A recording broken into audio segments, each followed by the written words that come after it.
Hoje nós estamos inaugurando aqui o nosso papo entre amigos. Ao meu lado, a professora Heloísa Merlotto. Oi, gente. E a professora Gláucia. Tudo bom? E hoje, como nós já havíamos divulgado, nós vamos debater o recente entendimento do Supremo Tribunal Federal, que no julgamento do recurso extraordinário 4.904/601, questionou a constitucionalidade de uma lei estadual, da Lei Estadual 12.131 de 2014, que, por iniciativa do Ministério Público, havia proibido o sacrifício de animais para a prática de cultos religiosos. Nesse entendimento do Supremo Tribunal Federal, no julgamento deste recurso extraordinário, o Supremo firmou entendimento unânime de que é possível o sacrifício de animais para a prática de culto religioso, principalmente nas religiões de matriz africana. Professora Heloísa Merlotto, qual o aspecto penal que a professora vê diante dessa decisão do Supremo? Boa noite. Boa noite, gente. Então é uma imensa satisfação aqui participar com amigos tão queridos do Papo Entre Amigos. Em relação à decisão do STF, muito embora me corte o coração, né, eu acredito que foi uma decisão correta. Por quê? Porque pelo artigo 5º, inciso 6 da nossa Constituição Federal, nós temos assegurada a liberdade de crença e dos cultos religiosos. Então, o sacrifício dos animais, ele faz parte desse culto de determinadas religiões, principalmente daquelas de matriz africana. Levando em consideração que a questão da morte do animal faz parte do cotidiano humano para fins de alimentação, para outras finalidades, eu não vejo maiores entraves na esfera penal para isso, desde que com a ressalva que o próprio STF fez, de não haver maus tratos, porque senão estaria configurado aí o crime lá da Lei de Crimes Ambientais, artigo 32, que coloca aí o maus tratos. O único problema que eu vejo é a pena desse crime, que é uma pena muito baixinha. Essa pena, ela vai de detenção de 6 meses a 1 ano. Então, é uma pena muito baixa. Tanto é assim que a gente tem um projeto de lei, que é o projeto de lei 11.210 de 2018, para elevar essa pena para até 4 anos de detenção, 1 ano de detenção a 4 anos de detenção. Então vejam que o próprio direito penal, ele não dá um suporte tão apropriado para essa questão do maus tratos a animais. Contudo, a questão constitucional está ok, a gente precisa de uma reforma na lei para essa proteção. Então a professora entende que há necessidade de uma criminalização ou de uma punição maior para os maus tratos a animais. Para os maus tratos a animais, mas a decisão do STF está correta. O que a gente precisa é de uma proteção maior na esfera infraconstitucional, na esfera penal. Professora Gláucia, diversos países europeus têm alterado as suas constituições e até leis infraconstitucionais, tratando aí a dignidade do animal. Como que a professora vê essa questão colocada pela professora Heloísa Merlotto a respeito da dignidade do animal frente a essa decisão do Supremo? No primeiro momento, agradecer imensamente essa oportunidade de estar aqui nesse bate-papo maravilhoso com vocês. Obrigada pelo convite do fundo do coração. Levando em conta o que a professora Heloísa comentou e o que o professor Celino acabou de mencionar, nós temos que levar em conta que essa decisão do STF, que eu também entendo muito oportuna, muito importante, aqui nós temos que levar em conta o aspecto difuso. Nós estamos falando de uma questão privada, nem de uma questão coletiva, é interesse de todos nós. Nós estamos falando de uma questão ambiental e que de um lado eu tenho o meio ambiente natural, que é a proteção, dentre todos os aspectos da fauna, da flora, de tudo isso que nós temos aí na natureza, os animais, e nós temos também o aspecto do meio ambiente cultural, e cultural que leva em conta várias esferas, inclusive a questão da religião, da liberdade religiosa, como garantia fundamental na nossa Constituição. É claro que nós temos que evoluir. Quando a gente fala da dignidade do animal, nós não podemos assemelhar à dignidade humana, são pontos diferentes, mas que merecem uma proteção, uma ressalva. É necessário que exista essa evolução.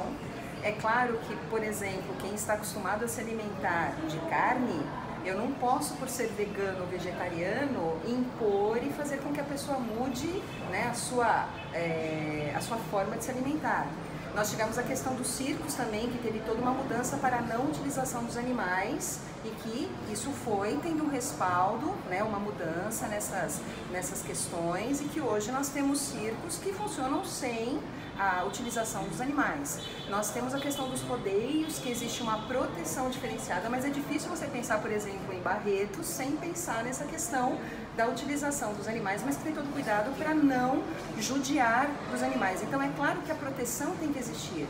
Nós não podemos ser radicais e pensar que as coisas podem mudar de um dia para o outro, de uma hora para outra. Nós estamos discutindo aqui uma questão de cultura. E nesse caso dessa decisão, envolvendo, obviamente, sem o sacrifício de animais. Mas é importante destacar, e, né, a questão não é, quando a gente fala da reduzo da religião, sacrifício de animais, o termo correto é imolação do animal.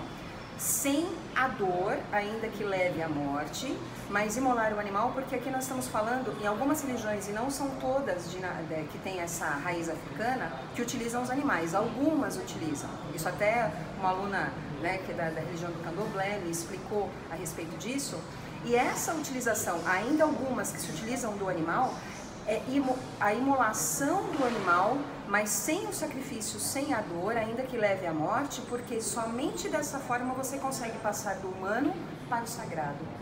E quem está dentro dessa religião, a gente não pode partir do pressuposto que simplesmente você proibir, porque nós estamos falando de alimentação ou de lazer, nós estamos falando da fé, e a fé tem um aspecto subjetivo, e a gente tem que tomar cuidado com relação a isso. E um ponto até para levar em conta, então não se trata de sacrifício, é de imolação dentro dessa parte religiosa, o cuidado, mas que tem que levar em conta, e nós temos que evoluir para essa questão do cuidado, da dignidade do animal, que é diferente da dignidade humana, levando em conta o aspecto ambiental, mas também o cuidado aqui para não ter o radicalismo.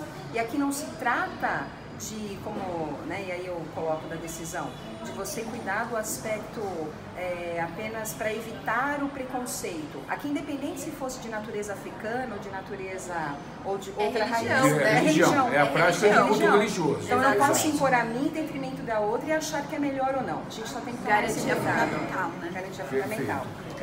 É interessante que a maioria dos ministros, em seus votos, colocaram justamente esta questão. É permitido a imolação, como foi dito aqui pela professora Gláucia, desde que o animal não seja submetido a meios cruéis para a prática dessas atividades religiosas. Professora Heloísa, já concluindo aqui o nosso raciocínio, a questão do direito ao meio ambiente, que também é um direito constitucional, como que a professora vê esta confrontação de normas constitucionais? É interessante essa pergunta porque, assim, nenhum direito é absoluto, né? Nenhuma garantia dentro da Constituição é absoluta. E por isso que o direito constitucional, claro que o penal é mais legal, né, mas por isso que o direito constitucional é tão maravilhoso. Né? Há controvérsias aqui. Mas por isso que o direito constitucional é tão maravilhoso, porque você tem que fazer esse sopesamento entre as garantias. A meu ver, por que eu acho que a decisão dos ministros do STF foi acertada? Porque entre o meio ambiente ecologicamente equilibrado e esse respeito à condição de animal, né? Não podemos ainda falar de uma dignidade do animal, porque estamos ainda começando nisso, ainda precisamos evoluir um pouco nesse sentido. E a questão da liberdade de crença e de culto religioso, eu acho que ainda nessa questão pesa mais e a própria Constituição deu um peso maior para essa questão do culto religioso.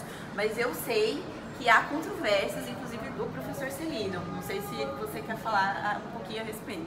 Pois na verdade, nós estávamos conversando antes de gravarmos aqui essas determinadas questões, e eu questionava justamente isso que foi trazido aqui pela professora Heloísa e que foi comentado aqui pela professora Gláucia, de que o animal ele tem que ter uma proteção digna, senão nós estaríamos talvez naquele retrocesso da divisão do direito dos romanos, e lá em Roma Antiga onde se dividiam o direito em pessoas e coisas.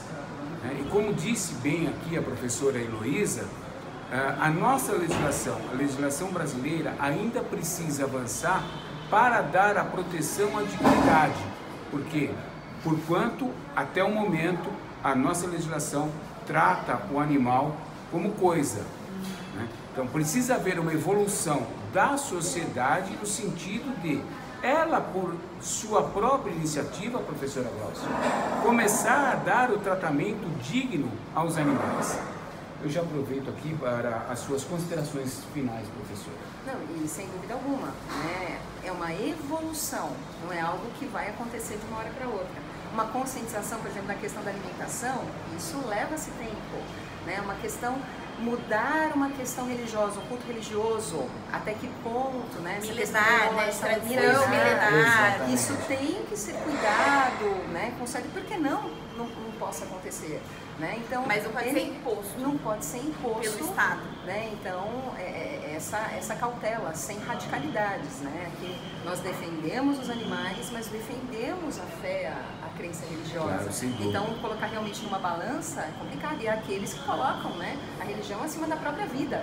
Né? Como a gente sabe, se formos pensar algumas religiões específicas que a pessoa prefere morrer do que outras questões. Até porque o Brasil é um Estado laico, justamente por permitir essa liberdade de culto religioso. Mesmo achando um absurdo, a gente não pode impor a nossa vontade e achar que a nossa crença é única e absoluta. Mas, e aproveitando aqui, adorei o debate, essa oportunidade. Foi muito legal, espero que sensacional. vocês também tenham gostado, deem o feedback de vocês.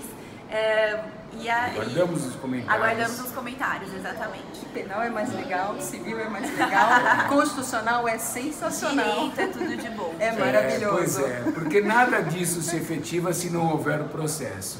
Gente, o processo, gente, até a próxima. Até a próxima. Semana que vem estaremos novamente aqui com Papo Entre Amigos, discutindo algum tema aí de cunho relevante para o direito. Foi um prazer estar aqui com a professora Heloísa e com a professora Glaucia nesse nosso primeiro programa. Espero que vocês tenham gostado, porque nós pensamos com carinho para você. Até mais. Beijo. Tchau. Beijo.